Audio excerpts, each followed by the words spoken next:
Magluluto tayo ng pininyang manok ngayon. Lagyan natin yung sabaw ng pineapple chunk. Mamarinate natin to ng mga 30 minutes.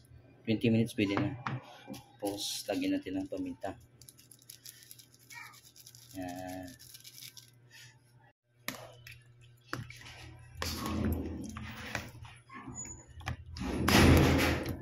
Sus, grabe naman yan.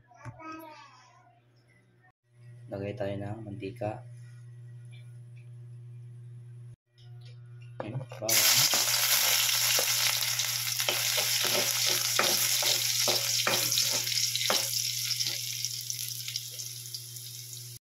Sibuyas.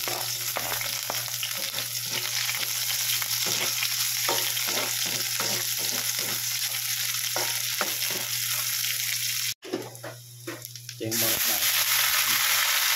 Manok.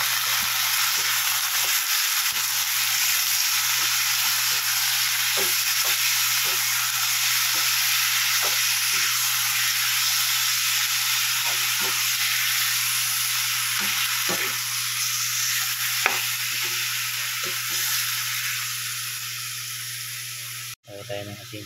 Hindi lang asin.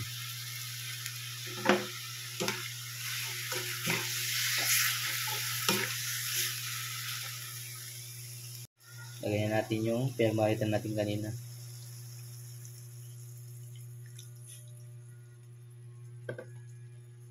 Maglagay tayo ng last kaibaw. Yung sakto lang. Pwede rin ka tayo dyan. Yan, pwede na yan. Lagay tayo ng patis. Kunting patis lang kasi maasin na kanina yan. Lagay tayo ng carrots. Unahin natin ito kasi medyo matigas ito.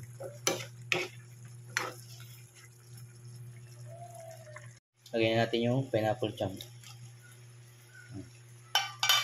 Sabay muna natin yung patatas. Kaya bell pepper.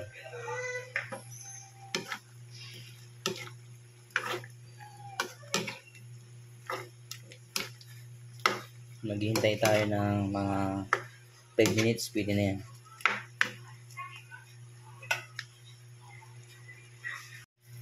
Ito na ang ating pininyang manok. Okay. Kain po tayo. Sit aside lang natin.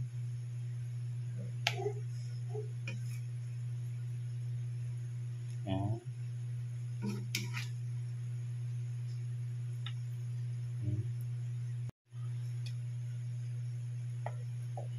Nahulog na.